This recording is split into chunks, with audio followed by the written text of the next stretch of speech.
Bismillahirrahmanirrahim. Assalamualaikum warahmatullahi wabarakatuh. Alhamdulillah wassalatu wassalamu ala Rasulillah wa ala alihi wa sahbihi wa mawalah, amma ba'du. Saudara-saudaraku, kaum muslimin muslimat dimanapun kita berada, mudah-mudahan pertemuan dan perjumpaan kita ini adalah perjumpaan yang mendatangkan keberkahan, kemanfaatan, kemaslahatan dunia dan akhirat. Alhamdulillah, segala puji bagi Allah, salawat serta salam atas junjungan kita Rasulullah SAW beserta seluruh keluarga dan para sahabatnya. Allahumma shalli ala sayyidina Muhammad wa ala ali sayyidina Muhammad.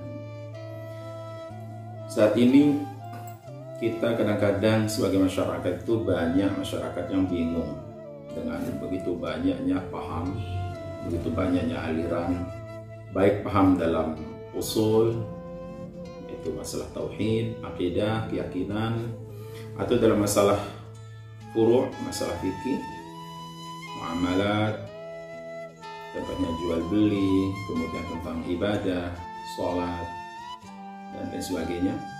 Kemudian juga masalah-masalah berkaitan dengan ar-raqa'iq atau tasawuf atau akhlak. Oleh karena itu, saya ingin menyampaikan bagaimana sikap kita sesungguhnya dan bagaimana menyikapi suatu perbedaan, dan bagaimana seseorang itu melihat perbedaan itu sebagai sebuah rahmah. Perbedaan manusia satu dengan lain itu adalah bagian dari sunnatullah, bagian dari hukum yang sudah ditetapkan oleh Allah, yang tidak bisa dirubah, dan kita tidak bisa menjadikan manusia itu satu pikirannya, satu pahamnya. Tidak. Ada begitu banyak faktor yang menyebabkan terjadinya perbedaan paham itu. Lingkungan, geografis, bacaan, guru, tempat pendidikan, pola pikir dan sebagainya, itu akan terjadi perbedaan-perbedaan satu sama lain. Oleh karena itu saya teringat Dr. Yasin Al-Khayyari menyebut dalam kitabnya Atharul Madinah Qadiman wa Hadisan, sebuah buku yang menyebut tentang sejarah beberapa tempat-tempat bersejarah di Madinah. Di Madinah itu ada satu masjid namanya Masjid Al-Ijabah. Masjid Ijabah itu di sebelah timur. Masjid Nabawi itu dekat dari kubur Baqi, ujung kubur Baqi itu sebelah utaranya sedikit. Nah, dulu Rasulullah SAW itu pernah berdoa di tempat itu, makanya disebut dengan Masjid Ijabah, masjid tempat dikabulkannya doa Nabi. Rasulullah SAW pernah berdoa di sana. Doanya itu begini: Ya Allah, jauhkanlah umatku ya Allah dari bencana, dari musibah, dari ujian yang telah menimpa kaum Nabi Hud alaihissalam. Allah mengabulkan. Ya Allah, jauhkanlah umatku dari bencana dan musibah yang menimpa umat Nabi Nuh alaihissalam seperti mana. Jauhkan ya Allah, selamatkan umatku. Diterima doa. Ya Allah, saya mohon ya Allah agar jauhkanlah umatku dari pertikaian pola pikir, agar mereka bersatu, berpikirnya itu bersatu, pola pikirnya satu, pendapatnya satu, pahamnya itu satu. Jangan sampai mereka berbeda-beda pendapat sehingga terjadi perselisihan dan sebagainya. Doa itu ditolak oleh Allah SWT. Dari 3 doa, 2 yang diterima, 1 ditolak. Jadi artinya apa? Kalau banjir, bencana, taufan yang terjadi pada zaman Nabi Nuh alaihissalam itu yang mematikan begitu banyak orang, itu masih tidak terlalu dahsyat dibanding dengan terjadinya perbedaan-perbedaan pandangan manusia. Karena ini terkait tiap otak, tiap hati di seluruh umat manusia dimanapun berada. Orang kutub utara, kutub selatan, kita di Asia, ada di Timur Tengah, ada di banyak tempat. Nah, ini berbeda-beda pandangannya. Bayangkan Rasulullah SAW pernah meminta itu, sehingga kita harus sadar bahwa perbedaan pandangan itu adalah satu rahmah. Pada zaman Rasulullah SAW pernah terjadi begini. Rasulullah SAW setelah pulang dari perang Khandaq, datang malaikat Jibril. Bahkan Imam Al-Amiri dalam kitabnya Bahjatul Mahafil. Kemudian juga Imam Umar Bahrat menyebutkan dalam kitabnya Hadaikul Anwar, itu menyebutkan setelah Rasulullah SAW balik ke Madinah dengan para sahabat, semua udah pulang ke rumah. Nabi belum tanggalkan baju besinya, baju perangnya, datang malaikat Jibril, Muhammad. Itu Yahudi Bani Quraisyah itu bersekongkol untuk mengadakan perang dengan engkau, artinya berkhianat terhadap perjanjian piagam Madinah, karena Nabi telah membuat perjanjian dengan beberapa kelompok Yahudi yang ada di Madinah, dan itu diingkari dan dikhianati oleh Yahudi Bani Quraisyah. Akhirnya Nabi kemudian mengumumkan satu pengumuman. Nabi mengatakan, la yusalliyanna ahadukum al-asra illa fi Bani Quraisyah. Jangan sekali-kali kalian itu salat asar kecuali di kampung Yahudi Bani Quraisyah, harus di sana. Para sahabat Nabi ini kan macam-macam, ada yang langsung dengar, ada yang terlambat dengar.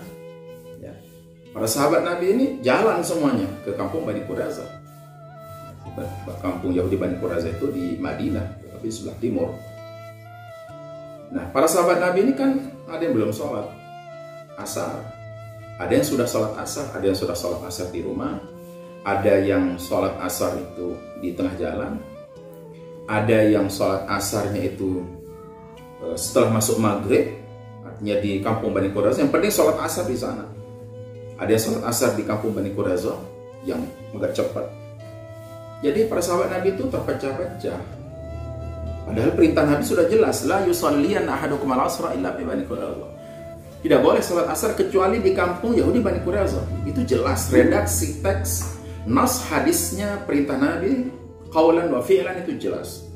Tetapi para sahabat Nabi mengimplementasikan perintah Nabi itu macam-macam. Ada yang sholat di jalan, ada yang sholat di Bani Quraisyah. Kemudian disampaikan kepada Rasulullah SAW, ya Rasul, ada di antara kami ini sholat di jalan, padahal perintahmu sholat di kampung Bani Quraisyah. Ada yang kami sholat di kampung Bani Quraisyah, ada di jalan, ada yang sholat kadang harus di dalam Bani Quraisyah walaupun sudah habis waktu. Apakah ada yang disalahkan oleh Nabi? Lam yu'annibkum ahada. Tidak ada yang disalahkan oleh Nabi. Masya Allah, subhanallah. Itulah Rasulullah SAW itu, sa'atus sadar. Rasulullah SAW itu jiwanya luas sekali, seluas samudera. Tidak ada orang yang disalahkan oleh Nabi. Dibilang, kamu ini sesat, kamu ini salah, kamu ini bid'ah, kamu ini kafir, kamu ini murtad, kamu ini tidak ada. Sama sekali tidak ada yang disalahkan oleh Rasulullah. Semuanya dirangkul. Itu satu redaksi dipahami berbeda-beda, karena kondisi sahabat Nabi itu menerima redaksi perintah itu berbeda-beda juga. Ada yang memahami begini ya begini, ada yang memahami begini ya begini. Dalam hadis lain Nabi mengatakan afdhalus shalah fi awwali waqtiha, paling afdal salat di awal waktu. Lah kalau awal waktunya sedang ada di tengah jalan, kan salat di sana deh. Tetapi ada yang memahami, itu kan kalau dalam kondisi normal, dalam kondisi tidak normal kan harus mengikuti perintah Nabi ini, harus di tempat, yaitu di Bani Quraisyah. Tapi tidak ada yang disalahkan. Ini satu rujukan sesungguhnya, rujukan Nabawi, manhaj Nabawi. Bagaimana kita menyikapi satu perbedaan. Dan perbedaan ini pun terjadi kemudian pada zaman sahabat setelah Rasulullah SAW. Ini terjadi ketika Nabi masih hidup. Ada dua orang dalam keadaan musafir, sahabat Nabi. Kemudian air nggak ada. Hanya dua-duanya tayamum. Setelah tayamum kemudian sholat. Kemudian melanjutkan perjalanan. Dengan perjalanan ketemu air. Mereka kemudian bingung, ini ada air ini, waktu masih ada, kita mau wudhu lagi apa enggak? Yang satu bilang, kalau saya mau wudhu aja lagi, saya mau wudhu. Dia iadah sholat yang sudah dikerjakan dengan tayamum tadi, pakai wudhu, dia wudhu lagi, sholat lagi, diulang sholatnya. Satu lagi enggak, saya kan sudah tadi, ada keringanan, rukhsah. Begitu sampai ke Madinah, dilaporkan ya Rasulullah kami begini. Apakah ada yang disalahkan Rasulullah? Tidak ada yang disalahkan. Nabi hanya mengatakan yang mengulang salatnya dengan wudhu dapat 2 pahala. Yang tidak mengulang salatnya cukup dengan tayamum dapat 1 pahala. Artinya semuanya benar kemudian. Inilah Rasulullah SAW. Ya, Rasulullah Sayyidul Fuqaha. Itulah Rasulullah SAW, penghulu dari semua ulama fikih, penghulu dari semua. Karena beliau adalah apa? Beliau adalah bagaikan samudra yang sangat luas sekali. Cara berpikirnya itu adalah luas sekali. Kemudian setelah Rasulullah SAW wafat, apakah tidak terjadi perbedaan? Terjadi perbedaan. Ya, dalam banyak hal. Para sahabat Nabi berbeda pendapat satu sama lain.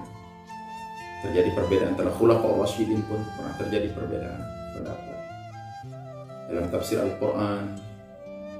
Kemudian juga terjadi perbedaan antara para sahabat Nabi, Abdullah bin Abbas, berbeda pendapat misalnya dengan Zaid bin Thabit, kemudian dengan Ali bin Abi Thalib dalam masalah warisan. Kemudian dalam masalah tauhid, misalnya riwayat Abu Hurairah beda dengan Siti Aisyah tentang apakah Allah itu bisa dilihat apa enggak. Itu terjadi perbedaan. Sehingga di para sahabat juga ada kalau kita baca sejarah berdirinya mazhab, itu ada yang disebut dengan qaulus sahabi, pendapat para sahabat. Sehingga di dalam sahabat itu ada namanya abadilatus sahabat. Sahabat-sahabat namanya Abdullah itu adalah ulama-ulamanya sahabat. Abdullah bin Umar, Abdullah bin Abbas, Abdullah bin Mas'ud, Abdullah bin Amr bin Al-As. Mereka punya riwayat yang luar biasa. Muqtirun fil hadis, Siti Aisyah ummul mukminin radhiyallahu anha. Ya. Misalnya kita melihat Abdullah bin Umar itu agak tasyaddud. Tasyaddud itu kan artinya apa? Agak keras dia kalau mengambil pendapat Rasul itu betul-betul ihtiyatnya sangat tinggi. Wah, kehati-hatiannya itu luar biasa. Ya. Azimah harus mana yang dari Rasulullah SAW itu tidak ditafsirkan, tidak ditakwilkan. Zahirnya seperti ini begini. Sehingga Siti Aisyah mengatakan, saya tidak melihat sahabat Nabi yang paling aktsar tatabbu'an bin Nabi SAW min Abdullah bin Umar. Abdullah bin Umar, di mana tempat-tempat Nabi pernah sholat, beliau sholat di sana. Di mana pernah Nabi duduk, beliau duduk di sana.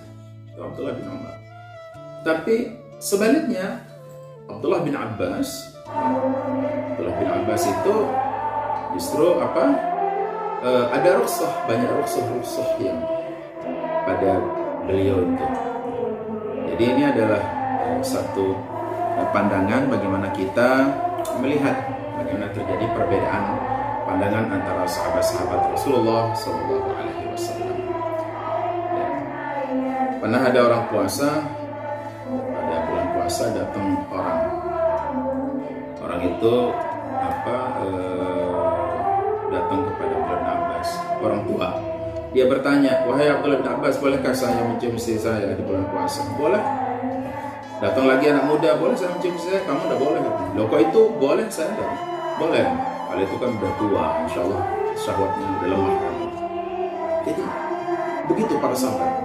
Tapi mereka semuanya adalah mutarahim, saling menghormati, saling mencintai satu sama lain. Itulah para sahabat Nabi radhiyallahu anhum. Insyaallah kita akan lanjutkan pembahasan kita pada pertemuan yang akan datang. Usikum an nasihatullah. Wallahu muwaffiq ila aqwamit thariq. Wassalamualaikum warahmatullahi wabarakatuh.